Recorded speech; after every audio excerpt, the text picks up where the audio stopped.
Hi guys, welcome back to my channel. Hi ಮಾಡು. Hi ಚಪ್ಪು. ಏನು ಕಲರ್ಸಾ? ಹಾಯ್ ಚಪ್ಪು. ಹಾಯ್ ಮಾಡೋ. ಮಾಡಲ್ವಾ? Bad girl. ಏನದು ನಡೆಯೋದು? ಹಾಂ. ಸೊ ಇದು ಮೊನ್ನೆ ಮದುವೆಗೆ ಹೋಗಿದ್ರಲ್ಲ, ಲಸಿಕಾ ಹಠ ಮಾಡಿಬಿಟ್ಟು ಅಲ್ಲಿ ಆರ್ಟಿಫಿಷಿಯಲ್ ಇದು ಲೀವ್ಸು ಫ್ಲವರ್ಸ್ ಎಲ್ಲ ಅದನ್ನು ಕಿತ್ತಿಸ್ಕೊಂಡು ಬಂದಿದ್ದಾಳೆ ಅಲ್ಲಿ ನನ್ನ ಮಗಳ ಮದುವೆಯಲ್ಲಿ. ವಾಲಜಿ ನಿನ್ನ ಬೊಂಬೆನಾ? ಬೊಂಬೆ ಹೆಸ್ರೇನು? ಪಿಂಕಿ. ಬೊಮ್ಮ ಪೇರೇಮೆ ಪಿಂಕಿ.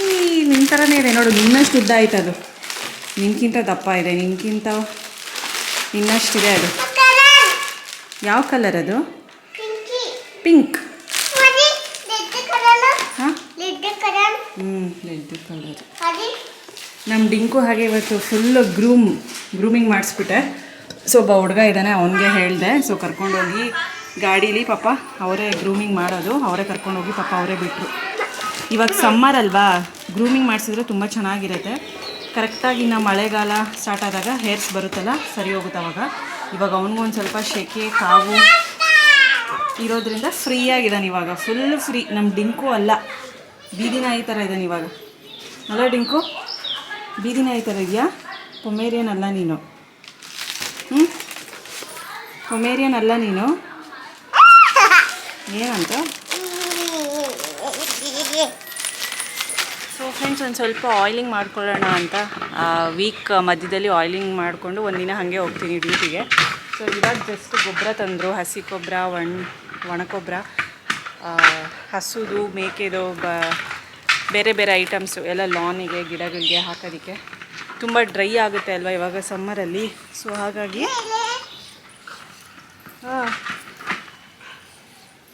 ಸೊ ರಾತ್ರಿಗೆ ಡಿನ್ನರ್ಗೆ ಚಪಾತಿ ಮತ್ತು ಪಲ್ಯ ಮಾಡೋಣ ಅಂತ. ಪಲ್ಯ ಬಂದು ಮೂಲಂಗಿ ಕ್ಯಾರೆಟ್ ತುರಿದು ಮಾಡಿದ್ರೆ ತುಂಬ ಚೆನ್ನಾಗಿರುತ್ತೆ ಕಾಂಬಿನೇಷನ್ನು. ಸೊ ಅದನ್ನು ಮಾಡೋಣ ಅಂತ ಎಣ್ಣೆ ಇಟ್ಮೇಲೆ ಅವಳಿಗೂ ಸ್ನಾನ ಮಾಡಿಸ್ದೆ, ಪಾಪುಗೆ ಮಾಡಿಸಿ ಇವಾಗ ನಾನು ಎಣ್ಣೆ ಇಟ್ಕೊಂಡು ಮುಖ ತೊಳೆದು, ಸೊ ಬಂದ ತಕ್ಷಣ ಮುಖ ತೊಳೆದು ಎಕ್ಸಸೈಸ್ ಮಾಡಿ ಇವಾಗ ಆಯಿಲ್ ಇಟ್ಕೊತಾ ಇದ್ದೀನಿ. ಸೊ ಬೆಳಗ್ಗೆ ಟೈಮ್ ಇರಲ್ಲ ನನಗೆ ಆಯಿಲೆಲ್ಲ ಇಟ್ಕೊಳ್ಳೋದಕ್ಕೆ. ಅಡುಗೆ ಗಿಡಿಗೆ ಅವನ್ನ ರೆಡಿ ಮಾಡು, ಬಾಕ್ಸಿಗೆಲ್ಲ ಇದನ್ನು ಮಾಡು, ಅದೇ ಟೈಮ್ ಆಗೋಗ್ಬಿಡುತ್ತೆ. ಸೊ ಹಾಗಾಗಿ ಸ್ವಲ್ಪ ಎಣ್ಣೆ ಇಟ್ಕೊಂಡು ಪಾಪುಗೆ ಹಾಲು ಕೊಟ್ಟು ಅಡುಗೆ ಸ್ಟಾರ್ಟ್ ಮಾಡೋಣ ಅಂತ.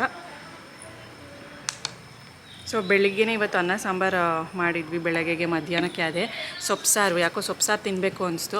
ತುಂಬ ಒಳ್ಳೇದಲ್ವಾ, ಹಾಗಾಗಿ ಬಾಕ್ಸ್ಗೆ ಹೋದೆ ತೊಗೊಂಡೋಗಿದ್ದೆ. ಆ್ಯಂಡ್ ಬೆಳಗ್ಗೆ ಕೂಡ ಅದನ್ನೇ ತಿಂದೆ. ಸೊ ಲಸಿಕಾ ಇಲ್ಲಿ ಹಾಲು ಕುಡಿತಾ ಇದ್ದಾಳೆ. ಅವಳು ನಾನು ಬಂದ ತಕ್ಷಣ ಬೆಳಗ್ಗೆ ಮತ್ತು ಸಂಜೆ ಕಂಪಲ್ಸರಿ ನಾನು ಕೊಡಲಿಲ್ಲ ಅಂದರೆ ಅವಳೇ ಕೇಳಿ ಕುಡಿತಾಳೆ ಹಾಲು, ಅಷ್ಟು ಫೇವ್ರೇಟ್ ಅವಳಿಗೆ. ಇಲ್ಲಿ ಚಪಾತಿ ಹಿಟ್ಟು ಕಲಸಿಡ್ತಾ ಇದ್ದೀನಿ.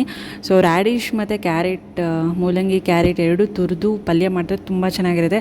ಅದು ತುರಿಯೋದೇ ಒಂದು ಸ್ವಲ್ಪ ಲೇಟ್ ಆಗುತ್ತೆ. ಅದು ಒಗ್ಗರಣೆ ಹಾಕಿಬಿಟ್ಟು ಒಂದು 5-10 ನಿಮಿಷ ಅದು ಒಂದು ಸ್ವಲ್ಪ ಮಾಯ್ಶ್ಚರ್ ಅದರಲ್ಲಿ ಇರುತ್ತಲ್ಲ, ಅದರಲ್ಲಿ ಹೋಗೋವರೆಗೂ ಚೆನ್ನಾಗಿ ಫ್ರೈ ಮಾಡಿಕೊಂಡ್ರೆ ಸಾಕು, ರೆಡಿಯಾಗಿ ಹೋಗುತ್ತೆ. ಆ್ಯಂಡ್ ತುಂಬ ಹೆಲ್ತಿ ಕೂಡ. ಸೊ ಮಕ್ಕಳು ಈ ಮೂಲಂಗಿ ಎಲ್ಲ ತಿನ್ನಲ್ಲ, ಕ್ಯಾರೆಟ್ ಆದರೆ ತಿಂತಾರೆ, ಮೂಲಂಗಿ ಆದರೆ ತಿನ್ನಲ್ಲ, ಅದು ಸ್ವಲ್ಪ ಖಾರವಾಗಿರುತ್ತೆ ಅಂತ ತಿನ್ನಲ್ಲ.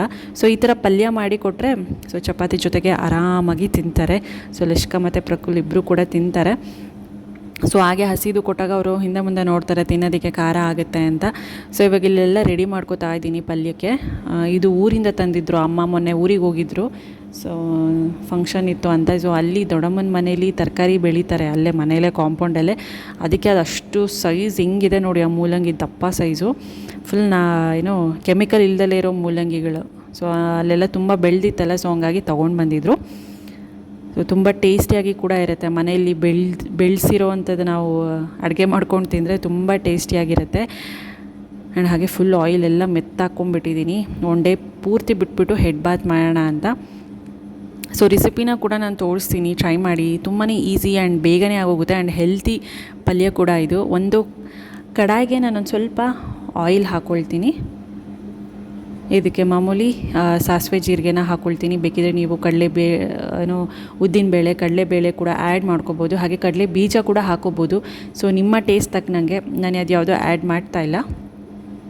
ಇಲ್ಲಿ ಜಜ್ಜಿರೋ ಅಂಥದ್ದು ಬೆಳ್ಳುಳ್ಳಿ ಹಾಕೋತಾ ಇದ್ದೀನಿ. ಹಾಗೆ ಒಂದು ಸ್ವಲ್ಪ ಒಣಮೆಣ್ಸಿನ್ಕಾಯಿ, ಕರಿಬೇವಿನ ಸೊಪ್ಪು ಮತ್ತು ಈರುಳ್ಳಿನ ಹಾಕ್ಕೊಂಡು ಚೆನ್ನಾಗಿ ಫ್ರೈ ಮಾಡ್ಕೊಳ್ತೀನಿ. ಸೊ ಈರುಳ್ಳಿ 2 ಟೈಮ್ಸ್ ಯೂಸ್ ಮಾಡಬೇಕು. ಒಂದು ಫ್ರೈ, ಇವಾಗ ಈ ಟೈಮ್ಗೆ ನಾನು ಈರುಳ್ಳಿ ಹಾಕ್ಕೊಳ್ತಾ ಇದ್ದೀನಿ. ಹಾಗೆ ಕೊನೆಗೆ ಒಂದು ಸ್ವಲ್ಪ ದಪ್ಪವಾಗಿ ಈರುಳ್ಳಿ ಕಟ್ ಮಾಡ್ಕೊಂಡು ಹಾಕ್ಕೋಬೇಕು. ಅದು ತಿನ್ನೋವಾಗ ಒಂಥರ ಟೇಸ್ಟ್ ಚೆನ್ನಾಗಿರುತ್ತೆ. ಸೊ ಇವಾಗ ತುರಿದಿರೋ ಅಂಥದ್ದು ಕ್ಯಾರೆಟು ಮೂಲಂಗಿ 2 ಮಿಕ್ಸಲ್ಲೇ ನಾನು ಹಾಕ್ಕೊಂಡು ಚೆನ್ನಾಗಿ ಅದರಲ್ಲಿ ನೀರಿನಾಂಶ ಎಲ್ಲ ಹೋಗೋವರೆಗೂ ಮಿಕ್ಸ್ ಮಾಡ್ಕೋತಿದ್ದೀನಿ ಚೆನ್ನಾಗಿ. ಒಂದು 5-10 ನಿಮಿಷ ಮೀಡಿಯಮ್ ಫ್ಲೇಮಲ್ಲಿ ಬಾಡಿಸ್ಕೊಂಡ್ರೆ ಸಾಕು, ಚೆನ್ನಾಗಾಗುತ್ತೆ ಪಲ್ಯ. ಜಾಸ್ತಿ ಹೊತ್ತು ಇದನ್ನು ಫ್ರೈ ಮಾಡ್ಕೋಬೇಕು ಅನ್ನೋ ನೆಸೆಸಿಟಿ ಕೂಡ ಏನಿರೋದಿಲ್ಲ. ಇವಾಗ ನೋಡಿ ಈ ರೀತಿ ದಪ್ಪದಾಗಿ ಈರುಳ್ಳಿ ಹಾಗೆ ಹಾಕ್ಕೊಳ್ತಾ ಇದ್ದೀನಿ. ಇವಾಗ ಅದು ಒಂದು ಸ್ವಲ್ಪ 5 ನಿಮಿಷ ಫ್ರೈ ಮಾಡ್ಕೋತೀವಲ್ಲ, ಬೆಂದೋಗುತ್ತೆ. ಆಮೇಲೆ ತಿನ್ನೋವಾಗ ನಮಗೆ ಬಾಯಿಗೆ ಅಲ್ಲಲ್ಲಿ ಸಿಕ್ಕಾಗ ತುಂಬ ಟೇಸ್ಟ್ ಚೆನ್ನಾಗಿರುತ್ತೆ ಅಂತ. ಸೊ ಚೆನ್ನಾಗಿ ಮಿಕ್ಸ್ ಮಾಡ್ಕೊಳ್ತಾ ಇದ್ದೀನಿ. ಒಂದು ಸ್ವಲ್ಪ ಹೊತ್ತು ಮುಚ್ಚಿಬಿಟ್ರೆ ಸಾಕಾಗುತ್ತೆ.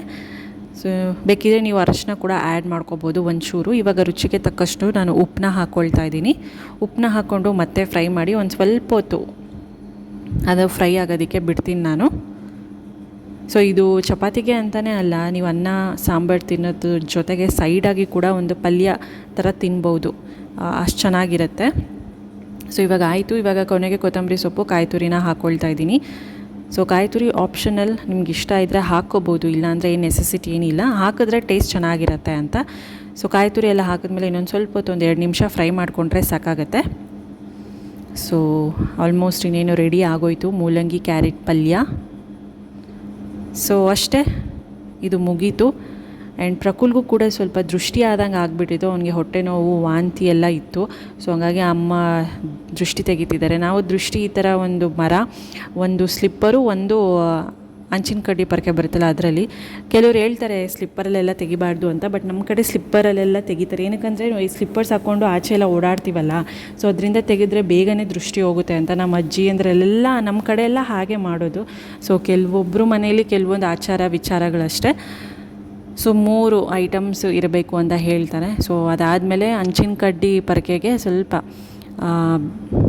ಅದನ್ನು ಸುಟ್ಟುಬಿಟ್ಟು ಮತ್ತೆ ಇನ್ನೊಂದು ಸತಿ ದೃಷ್ಟಿ ತೆಗೆದು ಅದನ್ನು ಆಮೇಲೆ ಫುಲ್ಲು ಸುಟ್ಟುಬಿಟ್ಟು ಆ ಬೂದಿನ ತಂದು ಇಡ್ತಾರೆ. ಸೊ ಇದೆಲ್ಲ ಕಾಮನ್ನು. ಬಟ್ ಸ್ಲಿಪ್ಪರ್ ಅನ್ನೋದು ಕೆಲವ್ರಿಗೆ ಹೊಸ್ದು ಅನಿಸುತ್ತೆ, ಡಿಫ್ರೆಂಟು, ಏನಿದು ವರ್ಡ್ ಅಂತ ಅನಿಸುತ್ತೆ. ಬಟ್ ನಮ್ಮ ಕಡೆ ಇದಿದೆ ಪದ್ಧತಿ. ಕೆಲವರು ಕೂಡ ಇದನ್ನು ಯೂಸ್ ಮಾಡ್ತಾರೆ ದೃಷ್ಟಿ ತೆಗೆಯೋ ಟೈಮಲ್ಲಿ. ಸೊ ಮಕ್ಳಿಗೆ ಈ ಥರ ಆದಾಗ ಬೇಗನೆ ಮಕ್ಕಳ ಮೇಲೆ ತುಂಬ ಸ್ವಲ್ಪ ಕೆಟ್ಟ ದೃಷ್ಟಿ, ದುಷ್ಟದೃಷ್ಟಿ ಎಲ್ಲ ಬೀಳೋದು ಸಹಜ. ಸೊ ಈ ಥರದ್ದು ಒಂದು ದೃಷ್ಟಿ ತೆಗೆದುಬಿಟ್ರೆ ಬೇಗನೆ ಸರಿ ಹೋಗ್ಬಿಡ್ತಾರೆ. ಅದರಲ್ಲೂ ಈ ಸಂಜೆ ಟೈಮಲ್ಲಿ ತೆಗೆದ್ರೆ ತುಂಬಾ ಒಳ್ಳೆಯದು. ಒಂದು 6 to 7 ಆ ಟೈಮಲ್ಲಿ ತೆಗೆದ್ರೆ ತುಂಬಾ ಒಳ್ಳೆಯದು. ಅದನ್ನು ದಾಟ್ಬಿಟ್ಟು ಆಮೇಲೆ ಒಂದು ಸ್ವಲ್ಪ ಆಚೆ ಕಡೆ ಒಂದು ರೌಂಡ್ ಹಾಕ್ಕೊಂಡು ಬಂದರೆ ಸಾಕು. ಸೊ ಇದಿಷ್ಟು ದೃಷ್ಟಿ ತೆಗೆಯೋ ಕತೆ ಆಯಿತು.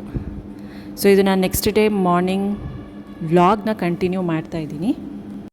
ಇಲ್ಲಿ ಇಡ್ಲಿಗೆ ನೆನೆಸ್ಬಿಟ್ಟು ರಾತ್ರಿಯೇ ಅಮ್ಮ ರುಬ್ಬಿದ್ರು. ಅದೊಂದು ಸ್ವಲ್ಪ ದೋಸೆಗೂ ಇಡ್ಲಿಗೂ ತುಂಬ ಡಿಫ್ರೆನ್ಸ್ ಇರುತ್ತೆ. ಇಡ್ಲಿಗೆ ಒಂದು ಸ್ವಲ್ಪ ರವೆಯಾಗಿ ಗಟ್ಟಿಯಾಗಿ ರುಬ್ಕೋಬೇಕು, ದೋಸೆಗೆ ಸಾಫ್ಟಾಗಿ ರುಬ್ಕೋಬೇಕು. ಸೊ ಕೆಲವ್ರು ಏನು ಗೊತ್ತಾ, ದೋಸೆ ಮಾಡೋ ಥರನೇ ಇಡ್ಲಿಗೂ ಮಾಡಿಬಿಡ್ತಾರೆ. ಅದಷ್ಟು ಚೆನ್ನಾಗಿರಲ್ಲ. ರವೆ ಥರ ಇದ್ದರೆ ಒಂದು ಸ್ವಲ್ಪ ಇಡ್ಲಿ ಚೆನ್ನಾಗಿರುತ್ತೆ. ಸೊ ಅದೆಲ್ಲ ರುಬ್ಕೊಳ್ಳೋವಾಗಲೇ ಮಾಡಬೇಕಾಗುತ್ತೆ. ಸೊ ಇಡ್ಲಿ ಇವಾಗ ಪ್ರಕುಲ್ಗೂ ಕೂಡ ಸ್ವಲ್ಪ ಹುಷಾರಿರ್ಲಿಲ್ವಲ್ಲ, ಅಂದರೆ ಹೊಟ್ಟೆ ನೋವು. ಅದಕ್ಕೆ ಇಡ್ಲಿ ಆದರೆ ತುಂಬಾ ಬೆಸ್ಟ್ ಅಂತ ನಾನು ಇಡ್ಲಿನ ನೆನೆಸಿಟ್ಟಿದ್ದೆ. ಸೊ ಅದಕ್ಕೆ ಚಟ್ನಿ ಮತ್ತು ಟೊಮ್ಯಾಟೊ ಸಾಂಬಾರು ಮಾಡಬೇಕು. ಸೊ ಹಾಗೆ ಇಲ್ಲಿ ಸಾಂಬಾರು ಕೂಡ ಮಾಡಿಡ್ತಾಯಿದ್ದೀನಿ ನಾನು. ಸೊ ಇಲ್ಲಿ ಸ್ವಲ್ಪ ಟೊಮ್ಯಾಟೊ ರಸಮ್ ಸಾಂಬಾರು ಜೊತೆಗೆ, ಸಾಂಬಾರು ಇರುತ್ತಲ್ಲ, ಸೊ ಅದ್ರ ಜೊತೆಗೆ ಒಂದು ಸ್ವಲ್ಪ ಹಾಗಲಕಾಯಿ ಪಲ್ಯ ಮಾಡಿದ್ರೆ ಡ್ರೈ ಆಗಿ ತುಂಬ ಚೆನ್ನಾಗಿರುತ್ತೆ ಅಂತ. 2 ಕಾಂಬಿನೇಷನ್ ಆಗಿ ಅಪ್ಪ ಅಮ್ಮ ಮಧ್ಯಾಹ್ನ ತಿನ್ಕೋತಾರಲ್ಲ. ಚಿಕನ್ ಕೂಡ ತುಂಬಾ ಇಷ್ಟ ಹಾಗಲಕಾಯಿ ಸಾಂಬಾರು ಫ್ರೈ ಎಲ್ಲ ಮಾಡಿದ್ರೆ. ಸೊ ಅಷ್ಟೊತ್ತಿಗೆ ನಾನೊಂದು ಸ್ವಲ್ಪ ಡಿಟಾಕ್ಸಿಫೈ ಡ್ರಿಂಕ್, ಸ್ವಲ್ಪ ವಾಮ್ ವಾಟರ್ ಮತ್ತು ಲೆಮನ್ನ ಕುಡಿತೀನಿ ಪ್ರತಿದಿನ. ಒಂದು ಸ್ವಲ್ಪ ನನಗೆ ರಿಫ್ರೆಶ್ ಅಂತ ಅನಿಸುತ್ತೆ. ಹೊಟ್ಟೆಯಲ್ಲಿ ಕೂಡ ಅಷ್ಟೇ ಸ್ವಲ್ಪ ನನಗೆ ಕ್ಲೀನಾಗಿರುತ್ತೆ ಅಂತ ಫೀಲ್ ಆಗುತ್ತೆ ನನಗೆ. ಹಾಗೆ ಇದು ಬ್ಲಡ್ ಇಂಪ್ಯೂರಿಟಿ ಏನೇ ಇದ್ರೂ ಅದು ಪ್ಯೂರಿಫೈ ಮಾಡುತ್ತೆ. ಸೊ ತುಂಬಾ ಒಳ್ಳೆಯದು ಈ ವಾಮ್ ವಾಟರ್ ಮತ್ತು ಲೆಮನ್. ಸೊ ಇಲ್ಲಿ ಹಾಗಲಕಾಯಿನ ಫ್ರೈ ಮಾಡ್ಕೊಳ್ತಾ ಇದ್ದೀನಿ. ಈ ರೀತಿ ಗ್ರೀನ್ ಕಲರ್, ಡಾರ್ಕ್ ಗ್ರೀನಲ್ಲಿ ಬರುತ್ತಲ್ಲ, ಅದರಲ್ಲಿ ಫ್ರೈ ಮಾಡಿದ್ರೆ ತುಂಬ ಚೆನ್ನಾಗಿರುತ್ತೆ. ಆ್ಯಂಡ್ ಲೈಟ್ ಗ್ರೀನಲ್ಲಿ ಏನಿದೆ ಅದರಲ್ಲಿ ಸಾಂಬಾರು ಮಾಡಿದ್ರೆ ಟೇಸ್ಟ್ ಚೆನ್ನಾಗಿರುತ್ತೆ. ಸೊ ಹಾಗಾಗಿ ನಾನು ಇದನ್ನು ತಂದರೆ ಫ್ರೈಯೇ ಮಾಡೋದು, ಅದನ್ನು ತಂದರೆ ಸಾಂಬಾರು ಮಾಡ್ತೀನಿ. ಈ ರೆಸಿಪಿನ ನಾನು ಆಲ್ರೆಡಿ ಸಾಕಷ್ಟು ಸಲ ತೋರಿಸಿದ್ದೀನಿ, ಹಾಗಾಗಿ ಏನು ತೋರಿಸಲ್ಲ. ಸೊ ಮೊದಲು ನಾನು ಸ್ವಲ್ಪ ಆಯಿಲ್ ಹಾಕ್ಕೊಂಡು ರೋಸ್ಟ್ ಮಾಡ್ಕೋತಾ ಇದ್ದೀನಿ ಅಷ್ಟೇ. ಸೊ ಅದಕ್ಕೊಂದು ಸ್ವಲ್ಪ ಈ ರೀತಿ ಸ್ವಲ್ಪ ಡ್ರೈ ಫ್ರೈ ಮಾಡಿಕೊಂಡ್ರೆ ಟೊಮೆಟೊ ಸಾಂಬಾರು ಜೊತೆಗೆ ಅನ್ನಕ್ಕೆ ತುಂಬಾ ಚೆನ್ನಾಗಿರುತ್ತೆ. ತುಂಬ ಚೆನ್ನಾಗಿರುತ್ತೆ ಟೇಸ್ಟಿ. ಒಂದು ಸ್ವಲ್ಪ ಬೆಲ್ಲ ಹಾಕಿ ಟೊಮೆಟೊ ಹುಣ್ಸೆಹಣ್ಣು ಒಂದು ಸ್ವಲ್ಪ ಹಾಕಿದ್ರೆ ಎಲ್ಲ ತುಂಬಾ ಯಮ್ಮಿ ಆಗಿರುತ್ತೆ. ಲಸಿಕಾ ಕೂಡ ಅಷ್ಟೇ ತುಂಬ ಇಷ್ಟಪಟ್ಟು ತಿಂತಾಳೆ ಹಾಗಲಕಾಯಿ ಫ್ರೈನ ಅನ್ನದ ಜೊತೆಗೆ. ಆ್ಯಂಡ್ ತುಂಬ ಒಳ್ಳೆಯದು ಕೂಡ, ಮೆಡಿಸಿನ್ ಪ್ರಾಪರ್ಟೀಸ್ ತುಂಬಾ ಇರುತ್ತೆ ಇದರಲ್ಲಿ. ಆ್ಯಂಡ್ ಇಲ್ಲಿ ನಾನು ಇಡ್ಲಿಗೆಲ್ಲ ಇಡ್ಲಿ ಪಾತ್ರೆಗೆಲ್ಲ ಇಡ್ಲಿ ಬ್ಯಾಟರ್ ಏನಿದೆ ಅದನ್ನೆಲ್ಲ ಹಾಕಿ ಇಡ್ತಾಯಿದ್ದೀನಿ. ಸೊ ಇಡ್ಲಿ ಮಾಡೋದು ತುಂಬಾ ಈಸಿ. ಏನಕ್ಕಂದರೆ ಒಂದು ಕಡೆ ಅದು ಹಾಕಿ ಇಟ್ಟರೆ ಸಾಕು, ನಾವು ಬೇರೆ ಕೆಲಸ ನೋಡ್ಕೋಬೋದು. ಬಟ್ ಆ ಪಾತ್ರೆ ಏನಿದೆ ತೊಳೆಯೋದು ತುಂಬ ಕಷ್ಟ. ಒಂದು ಈಸಿ ಇದ್ದರೆ ಒಂದು ಡಿಫಿಕಲ್ಟ್ ಇರುತ್ತೆ, ಒಂದು ಡಿಫಿಕಲ್ಟ್ ಇದ್ದರೆ ಒಂದು ಈಸಿ ಇರುತ್ತೆ, ಆ ಥರನೇ. ಸೊ ಲೈಫಲ್ಲೂ ಕೂಡ ಅಷ್ಟೇ, ಕಷ್ಟ ಅನ್ನೋದು ಇದ್ದರೆ ಸುಖ ಅನ್ನೋದು ಇರುತ್ತೆ, ಸುಖ ಅನ್ನೋದಿದ್ದರೆ ಕಷ್ಟ ಅನ್ನೋದು ಕೂಡ ಇರುತ್ತೆ. ಸೊ ಎರಡನ್ನೂ ನಾವು ಬ್ಯಾಲೆನ್ಸಿಂಗಾಗಿ ತೊಗೋಬೇಕಷ್ಟೆ. ಸೊ ನಾನು ಕೂಡ ರೆಡಿಯಾಗಿ ಡ್ಯೂಟಿಗೆ ಇಡ್ಲಿ ತಿಂತಾಯಿದ್ದೀನಿ. ಸೊ ಇದಾದಮೇಲೆ ನಾನು ಡ್ಯೂಟಿಯಿಂದ ಮುಗಿಸ್ಕೊಂಡು ಬಂದಮೇಲೆ ನಾನು ಹಾಪ್ಸ್ಕಾಚಲ್ಲಿ ಲಸಿಕಾಗೆ ಕೆಲವೊಂದು ಡ್ರೆಸ್ಸಸ್ ಬುಕ್ ಮಾಡಿದ್ದೆ, ತುಂಬಾ ಚೆನ್ನಾಗಿತ್ತು. ಸೊ ಅದನ್ನು ಶೇರ್ ಮಾಡ್ಕೋತೀನಿ. ಆ್ಯಂಡ್ ಲಿಂಕ್ಸ್ ಕೂಡ ನಾನು ಡಿಸ್ಕ್ರಿಪ್ಷನಲ್ಲಿ ಹಾಕ್ತೀನಿ, ಬೇಕಿದ್ದರೆ ಚೆಕ್ ಮಾಡಿ. 2 to 3 years ಆ ಏಜ್ ಗ್ರೂಪಲ್ಲಿ ನಾನು ತೊಗೊಂಡಿರೋದು. ಕರೆಕ್ಟಾಗಿ ಸೈಜ್ ಆಗುತ್ತೆ ನನಗೆ ಲಸಿಕಾಗೆ. ಲಸಿಕಾ ಕೂಡ ಇವಾಗ 2.5 years ಅಲ್ವಾ, ಸೊ ಹಂಗಾಗಿ 2 to 3 years ನನಗೆ ಕರೆಕ್ಟಾಗಿ ಆಗುತ್ತೆ. ಸೊ ಇನ್ನೂ 1 ವರ್ಷ ಕೂಡ ಹಾಕ್ಬೋದು, ಅಷ್ಟು ಚೆನ್ನಾಗಿದೆ. ಸೊ ತೋರಿಸ್ತೀನಿ, ಫುಲ್ ವೀಡಿಯೋ ನೋಡಿ. ಆ್ಯಂಡ್ ಹಬ್ಬಕ್ಕೂ ಕೂಡ ಆಗುತ್ತೆ ಅಂತ ನಾನು ಲಸಿಕಾಗೆ ಬುಕ್ ಮಾಡಿದೆ. ಸೊ ಗೈಸ್, ಹಾಪ್ಸ್ಕಾಚಲ್ಲಿ 3 ಡ್ರೆಸ್ಸಸ್ ಬುಕ್ ಮಾಡಿದ್ದೆ ಲಸಿಕಾಗೆ ಮಾತ್ರ. ಸೊ ಈ ಸಲ ನಾನೇನು ತೊಗೊಂಡಿಲ್ಲ. ಪ್ರಕುಲ್ಗೆ ಮೊನ್ನೆ ಎಲ್ಲ ಕೊಡಿಸಿದ್ನಲ್ಲ ಬಟ್ಟೆ, ಸೊ ಹಂಗಾಗಿ ಇವಳಿಗೆ ಮಾತ್ರ ತೊಗೊಂಡು ಇವಳ ಹತ್ರ ಸ್ವಲ್ಪ ಕಮ್ಮಿ ಇತ್ತು, ಎಲ್ಲ ತುಂಡ ಆಗಿಬಿಟ್ಟಿತ್ತು. ಸೊ ಇದು ಪಾರ್ಟಿ ವೇರ್ಗೂ ಆಗುತ್ತೆ, ಹಬ್ಬಕ್ಕೂ ಆಗುತ್ತೆ ಅಂತ. ಸೊ ಫಸ್ಟ್ ಬಂದು ಈ ಸೆಟ್ಟು, ಇದು ಆರೆಂಜ್, ಒಂಥರ ಆರೆಂಜ್, ಡಾರ್ಕ್ ಆರೆಂಜ್, ಈ ಸ್ಯಾಂಡ್ ಕಲರ್ ಅಂತಾರಲ್ಲ ಅದು. ಪ್ಯಾಂಟ್ ತುಂಬ ಚೆನ್ನಾಗಿದೆ, ಒಳ್ಳೆ ಮೆರೈನ್ ಥರ. ಆ್ಯಂಡ್ ಇದು ಟಾಪು ತುಂಬ ಚೆನ್ನಾಗಿ ಕಾಣಿಸುತ್ತೆ. ಲಸಿಕಾಗಿ ಹಾಕಿದ್ದೆ ಒಂದ್ಸಲ, ಸೈಜ್ ಎಲ್ಲ ಪರ್ಫೆಕ್ಟಾಗಿ ಆಗುತ್ತೆ. ಇದು white with sand colour combination, so ತುಂಬ ಚೆನ್ನಾಗಿದೆ. ಆ್ಯಂಡ್ ಇದು ಟೈಗರ್ ಡ್ರೆಸ್ಸು, ಇದು ನೋಡಿದ್ರೆ ಸಾಕು ಟೈಗರ್ ಫ್ರಾಕ್ ಅಂತಾರೆ. ಸೊ ಇದು ಅಷ್ಟೇ ತುಂಬ ಸ್ಮೂತಾಗಿದೆ. ಸೊ ಈ ಥರ ಇದೆ ಸ್ಲೀವ್ಸ್. ಸೊ ಶೋಲ್ಡರ್ಸ್ ಹತ್ರ ಈ ಥರ ಬರುತ್ತೆ. ಇದ್ರದ್ದು ಲಿಂಕ್ಸ್ ಎಲ್ಲ ಡಿಸ್ಕ್ರಿಪ್ಷನಲ್ಲಿ ಕೊಟ್ಟಿರ್ತೀನಿ. ಹಾಗೆ ಇದೊಂದು ಫ್ರಾಕು. ಸೊ ಇದು ತುಂಬ ಇಷ್ಟ ಆಯಿತು ಕಾಂಬಿನೇಷನ್, ಯೆಲ್ಲೋ ಮತ್ತು ವೈಟು, ಇದೆಲ್ಲ ನೆಟ್ಟೆಡ್ಡು.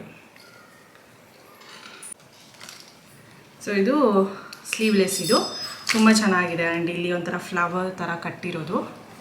ಸೊ ನನಗೆ 3 ಕೂಡ ಇಷ್ಟ ಆಯಿತು. ನೋಡಿ ಯಾವ್ದು ಚೆನ್ನಾಗಿರುತ್ತೆ ಅಂತ ತೊಗೊಂಡ್ರೆ. ಹಾಪ್ಸ್ಕಾಚಲ್ಲಿ ಇವಾಗ ತುಂಬ ಇದನ್ನು ಮಾಡ್ತಾಯಿದ್ದೀನಿ, ಶಾಪ್ ಮಾಡ್ತಾಯಿದ್ದೀನಿ. ಸೊ ಬೇಕಿದ್ದರೆ ಲಿಂಕ್ಸ್ ನಾನು ಡಿಸ್ಕ್ರಿಪ್ಷನಲ್ಲಿ ಕೊಟ್ಟಿರ್ತೀನಿ, ಇಷ್ಟ ಆದವ್ರು ಬೈ ಮಾಡ್ಬೋದು. ಮತ್ತು ಲಿಂಕ್ಸ್ ಕೇಳ್ತಾರೆ, ಲಿಂಕ್ಸ್ ಕೊಡಿ ಅಂತ. ಬೈಲಿ ಹಾಯ್ ಬೈ ಮಾಡೋಣ, ಬಾ ಬ್ಲಾಗ್ ಎಂಡ್ ಮಾಡೋಣ. ಹಾಂ ಎಂಡ್ ಮಾಡು, ಬೈ ಮಾಡು, ಬೈ ಮಾಡು, ಬೈ ಮಾಡು. Kiss, plane kiss, plane kiss, plane kiss, plane kiss, ನುವ್ವಿ ಅಡ, ಪ್ಲೇನ್ ಕಿಸ್, ಪ್ಲೇನ್ ಕಿಸ್ ಮಾಡಲ್ವಾ? ಓಕೆ ಫ್ರೆಂಡ್ಸ್, ಈ ವ್ಲಾಗ್ನ ಇಲ್ಲಿಗೆ ಎಂಡ್ ಮಾಡ್ತೀನಿ. ಸೊ ಮತ್ತೆ ಸಿಗ್ತೀನಿ ಮುಂದಿನ ವ್ಲಾಗಲ್ಲಿ. ಬಾಯ್, ಟೇಕ್ ಕೇರ್.